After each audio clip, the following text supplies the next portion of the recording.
Olá pessoal, bom dia, boa tarde, boa noite, tudo bem?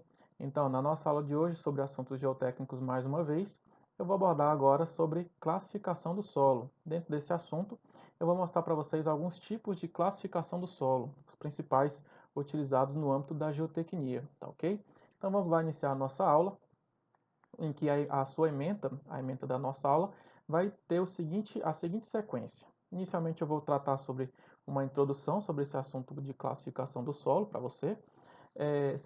Em seguida, eu vou falar sobre a classificação granulométrica, que é um dos métodos de classificação do solo. Em seguida, falarei sobre a classificação unificada, conhecida também como SUCS. E, por fim, vou finalizar falando sobre a classificação TRB da ASTU, que é o antigo HRB, tá ok? Mas antes de eu iniciar esta aula de hoje, eu tenho que passar para vocês uma informação muito interessante.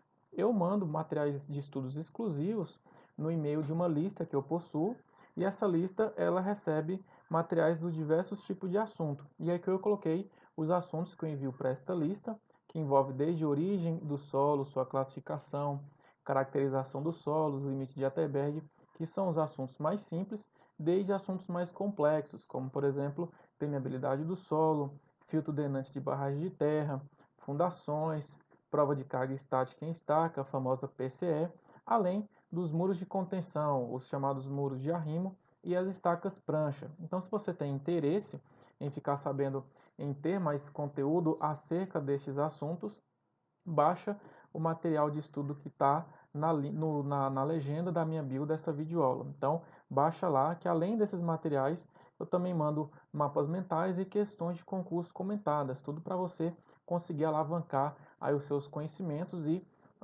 conseguir seus objetivos, seja na sua graduação em engenharia civil ou na sua vida profissional, tá ok? Então, baixa lá que o link está na minha legenda, tá? Então, vamos lá.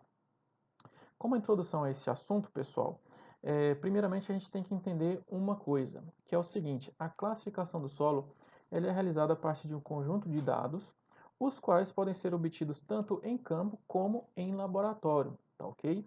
E aí, de que forma, por exemplo? De maneira tátil, de maneira visual e além dos ensaios, tá?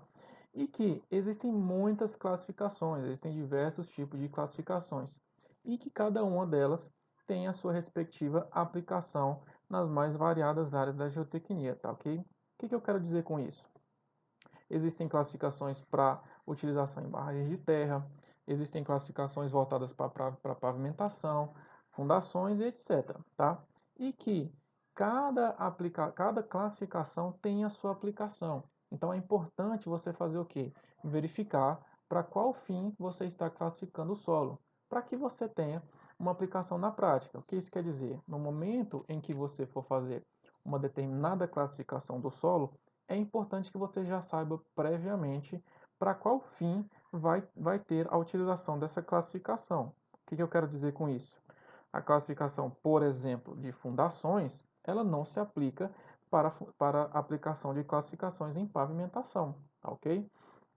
E aí, cada tipo de classificação, por conta disto, depende de específicos dados do solo. E aí eu vou mostrar para você alguma dos tipos de classificações como eu citei. E alguns dos dados são o tamanho das partículas, a sua plasticidade, a sua compacidade e os seus índices de consistência, além de outros parâmetros, tá ok? E aí vamos para a primeira classificação. No caso, é a classificação granulométrica, em que neste caso, esse tipo de classificação é a mais simples no âmbito da geotecnia, tá ok? E ela tem um detalhe muito importante que você deve levar em consideração no momento que você for fazer a sua classificação do seu solo, em que ela não leva em consideração a plasticidade do material. O que isso quer dizer? Quer dizer que ela não verifica, ela não prevê o possível comportamento que o material vai ter perante alguma ação mecânica, o que é muito importante no estudo geotécnico, tá? Além disso, quais são os dados necessários para a sua classificação? Os dados são a porcentagem dos materiais grossos, isso é, areia e pedregulho, e a porcentagem de materiais finos, isto é, o silt e a argila. E aí, aqui eu demonstro para vocês um exemplo de classificação, em que nesse caso eu trago para vocês desde o material mais fino, o menor material que é a argila, que é menor do que 0,005 milímetros. Temos depois o silt, que compreende entre 0,005 milímetros até 0,05 milímetros, e os tamanhos das areias, que é a areia fina, média e grossa, que vai desde 0,05 milímetros até 4,8 milímetros. E por fim, temos o pedregulho, que vai de 4,8 milímetros até 7,6 centímetros ou 76 milímetros, tá ok? E aí aqui eu trago para você um exemplo de uma curva granulométrica. Caso você queira saber um pouco mais sobre como classificar as porcentagens, como descobrir quais as porcentagens de cada material composto a partir da curva granulométrica, eu tenho um material, como eu falei, exclusivo que eu mandei para a minha lista de e-mail, que baixou o meu material que está aí na legenda, e eles têm acesso a essa videoaula exclusiva, em que eu explico a classificação granulométrica de maneira mais específica a partir desta curva granulométrica, tá ok? E aí, continuando dentro na classificação granulométrica, nós temos diversos diagramas, em que o principal deles é o conhecido diagrama de Ferret, em que neste caso ele é um triângulo e que ele é composto por três lados, que ele é representado pela areia, o silt e a argila. E aí como é que é a sua análise, né? A sua análise é o seguinte: a porcentagem de pedregulho é somada à de areia, certo? E você tem que citar esta consideração. E aí eu trago aqui para você como que funciona este triângulo, em que no lado direito aqui deste triângulo temos a porcentagem de argila, do lado esquerdo a porcentagem de areia e na parte de baixo, no lado de baixo do triângulo, a porcentagem de silt, em que cada um deles varia de 0 até 100%, em que neste caso você classifica este solo fazendo os 100% do material composto por esse solo é a somatória de cada um desses três lados do triângulo. E de que forma que você faz essa análise aqui? É da seguinte maneira: a porcentagem de argila que você tiver alcançado, você vai traçar uma reta horizontal na porcentagem que você encontrar, em que eu trago aqui diversos exemplos, aproximadamente 70, 60, 30 e 20%. Então, o valor de argila que você encontrar, você traça uma horizontal para o centro do triângulo. Em relação à areia, não é uma horizontal, traça-se uma linha nesta forma, né, que é paralela a este lado da argila, que fique desta maneira, por exemplo, em que eu trago, por exemplo, 30%, 50% e 80%, que novamente você traça uma reta desta forma em direção ao centro do triângulo. E por fim, o silt, ele traça curvas que são paralelas ao lado da areia, né? Em que novamente ele tem este formato aqui, em que eu trouxe, por exemplo, 30, 40 ou 50%. Mas vamos para uma situação prática, em que neste caso foi observado que na curva granulométrica temos 50% de argila, 20% de areia e 30% de silt. E aí como é que a gente vai descobrir se esse material é uma areia siltosa, se é um silt argiloso, se é uma argila arenosa, um silt arenoso e etc. Vamos lá. Primeiramente, a porcentagem de argila. Ela correspondeu a 50%. Então é neste ponto aqui. Então partindo deste ponto, traça-se uma horizontal em direção ao centro do triângulo, tá ok? E aí, depois 20% de areia. No caso da reta da areia, ela tem que ter uma reta paralela ao lado da argila, desta forma, certo? Está aqui o 20% da areia, né? E por fim, temos 30% de silt. 30% de silt se encontra neste ponto. E aí traça-se uma reta desta forma aqui, para o quê? Para verificar o ponto em que essas três retas se encontram. Neste caso, o material ele se compreende ou uma argila siltosa ou um material plenamente argiloso, tá? Neste caso, como temos 30% de silt, considera-se como uma argila siltosa. Então, neste caso, a classificação granulométrica pelo triângulo de Ferret é realizado desta forma, tá ok? Lembrando que, neste caso da classificação granulométrica, não é verificada a plasticidade do material, o que é muito importante, digo novamente, é muito importante para uma classificação geotécnica de qualidade, tá? E aí, continuando, trago para vocês agora a classificação unificada, a chamada SUCS. Esse tipo de classificação é muito empregada no âmbito da geotecnia, é a classificação mais usual, tá ok? E aí, ele é realizado a partir de alguns dados. Quais são eles? A curva granulométrica do material analisado, como o anterior feito, e além disso, temos alguns dados adicionais interessantes, que são que, para os materiais grossos, verifica-se o coeficiente de não uniformidade, o chamado CNU, e o coeficiente de curvatura, o chamado CC, que são obtidos a partir da análise da curva granulométrica. E também é verificada a plasticidade do material, isto é, o limite de liquidez e o índice de plasticidade, caso o solo for constituindo, em sua grande maioria, por material fino, tá ok? E aí, o importante desta classificação é que ela leva em conta a plasticidade do material, que, como eu já informei, é muito importante numa classificação geotécnica. Para quê? Para verificar o seu comportamento mecânico, prever o possível comportamento que esse material vai possuir perante uma ação mecânica, tá? E aí, aqui eu trago para vocês de que forma que a gente analisa de maneira visual, né, algumas imagens, essa classificação. Primeiramente, temos que ter a curva granulométrica para verificar o seu coeficiente de não uniformidade ou coeficiente de curvatura, caso for um material grosso, e os índices de plasticidade, os índices de consistência, que é o que? O seu limite de liquidez e o seu limite de plasticidade. Por quê? Porque a diferença entre os dois, obtemos o seu índice de plasticidade, o chamado IP. E o limite de liquidez, o LL, é obtido por essa figura aqui ilustrativa, que é a partir do aparelho Casa Grande, tá ok? Inclusive, eu tenho aqui no meu canal uma aula que aborda especificamente sobre os limites de ATBR. Então, caso você não conheça ainda nada sobre esses materiais ou queira relembrar, né, esses ensaios, recomendo que você assista essa videoaula também, tá? Então vamos lá. Essa classificação unificada eu expliquei de maneira mais específica na aula que eu citei no começo dessa videoaula, que é a aula de classificação do solo pelo SUX, em que eu mandei esta videoaula de maneira exclusiva, um acesso exclusivo, à minha lista VIP, que são aquelas pessoas que baixam o meu material que está aí, como eu já disse, na legenda, o seu link para baixar. Mas só que aqui eu vou passar uma abordagem um pouco geral, de que forma que a gente analisa. Primeiramente, a gente tem que verificar se esse material é composto mais por material grosso ou por material fino. De que maneira? Nesta porção superior tem-se os materiais que são com granulometria grossa composto por mais de 150% do solo retido na peneira 200, ou seja, esse material tem mais de 50% grosso, que pode ser areia ou pedregulho, e aí nós temos a porção de baixo, que são solos com granulometria fina, isto é, 50% do solo ou mais passa na peneira de número 200. Lembrando que a peneira de número 200 ela tem uma abertura na malha de 0,075 milímetros. É uma peneira muito utilizada no laboratório de geotecnia para diversos ensaios de caracterização do solo e classificação, tá?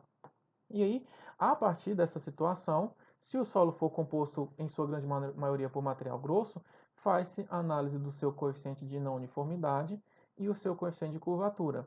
Caso contrário, faz-se a verificação da plasticidade do material, caso for, dessa forma, um material fino. E a partir dessas análises, né, os seus respectivos valores que você deve fazer a sua análise, você encontra qual tipo de material ele pode ser, como por exemplo, uma areia bem graduada, uma argila pouco plástica, um silt orgânico, entre outros tipos, em que a sua classificação ela é norteada por dois símbolos. Uma letra que corresponde ao tipo de solo, que pode ser pedregulho, areia, silt ou argila, e caso for um material grosso, se ela é bem graduada ou mal graduada, e se ela é um elemento com uma plasticidade alta ou uma plasticidade baixa, se nesse caso for um material fino, tá ok? E aí temos também a classificação TRB, a chamada ASHITU, que é a classificação advinda da norma americana, em que neste caso esse sistema de classificação ele foi feito pelo Transportation Research Board, tá? Que é para quê? Para classificação de solos para utilização em rodovias estaduais e autoridade de transporte, ou seja, esse tipo de classificação é muito utilizada em projetos rodoviários para verificar se uma certa camada da pavimentação vai possuir um comportamento satisfatório ou não, né? Se ela pode ou não, se certo solo pode ou não ser utilizado para uma certa camada de pavimentação a partir da sua classificação, tá ok? E aí vamos lá falar sobre essa classificação. Ela é voltada para o quê? Para a utilização em camada de subleito, ou seja, é verificado se o material é bom ou ruim para uma camada de subleito. Por exemplo, ele pode ser desde excelente a bom até regular e mal, e que ela é baseada no que? Em grupos e subgrupos, a partir da análise tanto da granulometria do material como da sua plasticidade. Ou seja, essa classificação ela é similar à classificação unificada, o SUCS, tá? Mas tem um detalhe importante.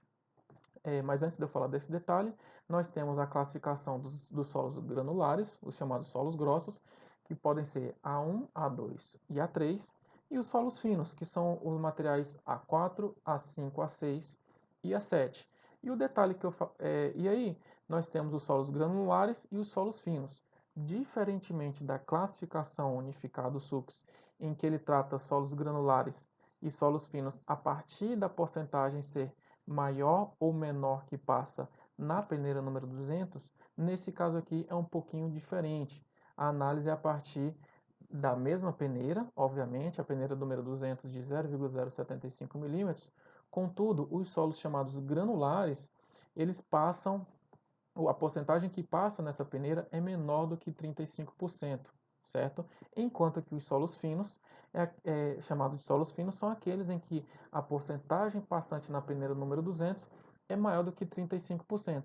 Então, neste caso, a diferença básica entre esta classificação TRB e a unificada, a chamada SUCS, é que aqui não é 35%, e sim 50% para a classificação SUCS. E para essa aqui, a TRB, é 35%, tá ok? E aí, nós temos os subgrupos, que vai desde A1A até o grupo G, A75 e A76. E aí, como eu falei, ele faz essa classificação, ela faz análise tanto dos limites de Atterberg, o LL e o LP, além do índice de plasticidade, o IP. E aí ele tem um dado adicional em relação à classificação unificada, que é o chamado índice de grupo, ou simplesmente IG, e que ele é um valor, o seu valor ele sempre será inversamente proporcional à qualidade do solo para utilização em subleito. O que isso quer dizer? Quer dizer que quanto menor o valor do IG, melhor vai ser a qualidade do material para ser utilizado no subleito, tá ok? E aí, como é que esse índice de grupo ele é classificado? Primeiramente, ele varia de um valor de 0 a 20 e que ele é mensurado, ele é determinado a partir dessa fórmula aqui. Parece ser uma forma complexa, mas ela é simples, em que nós temos aqui F200, o LL e o IP, em que o F200 é o quê? É a porcentagem do material passante na peneira 200, o LL, o seu limite de liquidez, obviamente, e o seu IP, o índice de plasticidade, que nada mais é que a diferença entre o limite de liquidez e o limite de plasticidade deste material, tá ok? E aí, eu trago para vocês aqui a abordagem que está constante no livro do Caputo, 1988, que é um livro muito utilizado aí para estudos geotécnicos, em que temos primeiramente a análise aqui no topo, na região superior, se esse solo é um solo granular ou um solo silto ou argiloso, que no caso de granular é quando a porcentagem passante na peneira 200 é menor do que 35%, e quando ele for fino, que essa porcentagem passante é maior do que 35%. E aí, além dessa primeira análise, essa análise inicial, para verificar se o solo ele é granular ou fino, tem-se a verificação das porcentagens passantes nas peneiras 10, 40 e 200, né? Em que nós temos aqui as suas respectivas porcentagens passantes, que pode ser menor que 50, menor do que 25, menor do que 10. Então, a depender dessa porcentagem passante em cada uma dessas peneiras número 10, número 40 e número 200, você vai fazer a sua classificação do solo. Continuando, temos a classificação a partir da plasticidade do material. Esta das peneiras é a classificação através da utilização da curva granulométrica. e esta daqui através da plasticidade do material, em que verifica se a porcentagem, por exemplo, se o IP, por exemplo, é menor do que 6, menor do que 10, maior do que 10, e se o seu limite de liquidez, o seu LL, é menor do que 40, maior do que 40. Então, a depender desses valores aqui, você vai verificar qual tipo de material é.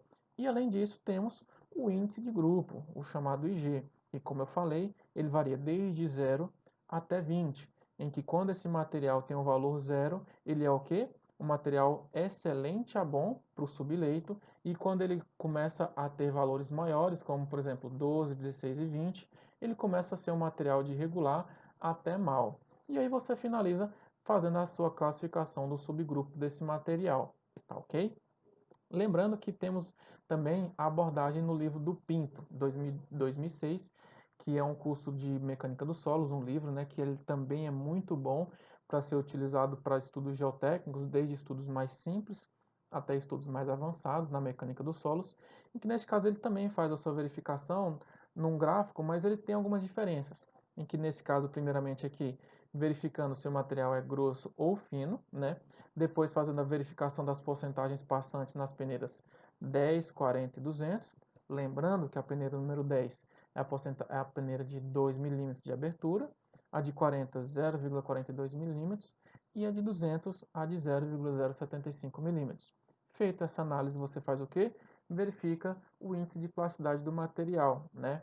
A depender do seu índice de plasticidade, você também vai ter a respectiva classificação do material.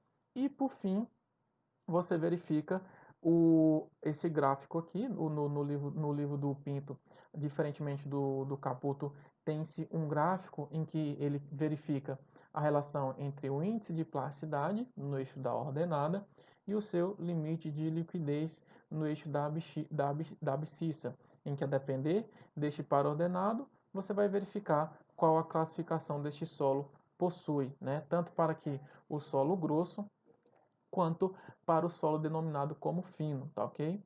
E aí, essa questão de eu falar para você o tipo de subclassificação desse solo, eu não vou citar todos, porque são meramente classificações. Caso você queira verificar qual a nomenclatura, a sua respectiva classificação para cada um dos materiais, você pode ver no Manual de Pavimentação do DENIT de 2006, que ele é um material público e que ele se encontra na página 57.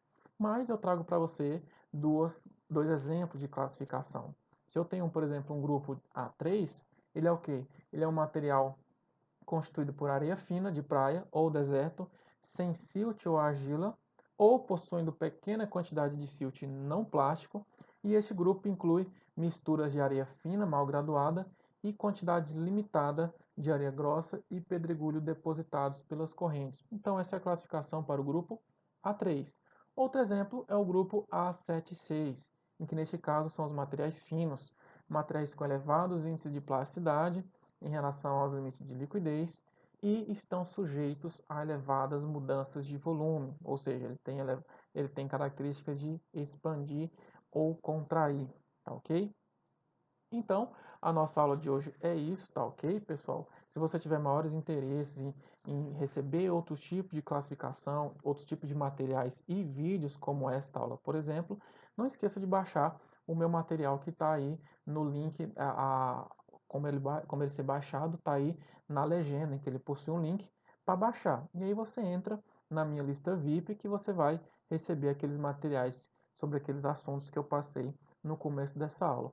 Também sigam o nosso Instagram, profedu.geotech, que lá a gente publica diariamente diversos materiais sobre geotecnia que com certeza vai ser de grande valia aí para você que está na graduação em engenharia civil ou para você que já é um profissional e que pode aplicar esses materiais na sua vida profissional ou estudar também para um concurso, ok? Então é isso, grande abraço e até a próxima aula.